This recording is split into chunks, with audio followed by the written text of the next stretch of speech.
Sochingiz to'kilyaptimi? Yaqinroq keling. Bu videoni oxirigacha ko'ring, zo'r yechimini o'rgataman hozir. O'zi qarang, bu qo'rqinchli narsa emas. Butun dunyoda 99% ayollarda hayotida bir marta bo'lsa ham soch to'kilish muammosi vujudga keladi. Ayniqsa tug'ruqdan keyin boshidagi 3 oydan 1 yilgacha soch to'kilishi bu normal holat hisoblanadi. Qachon ne normal hisoblanadi bilasizmi? Qachonki vaqt o'tib yana iziga qaytmasa, ya'ni to'kilish davom etaversa, boshda soch kelmaganini sezsangiz, mana shu sizga eng katta signal bo'ladi. Eng qiziq tarafichi, sochingiz ko'pmi, kammi farqi yo'q, to'kilish muammosi sizda ham bo'lishi mumkin. Hozir men sizga haqiqiy sinovdan o'tgan zo'r ampulani maslahat bermoqchiman. Bu ampula Koreyaning dermatologlar tomonidan ishlab chiqarilgan. 1 oyda sochingiz to'kilishini taqqa-taq to'xtatadi. Nimaga? Sostav juda ham kuchli.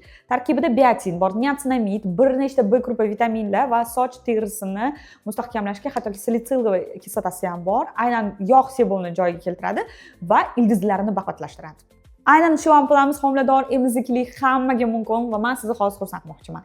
Shanba kundagi Sodiq mijozlar efirida aynan shu ampulani mega chegirmaga qo'ymoqchimiz.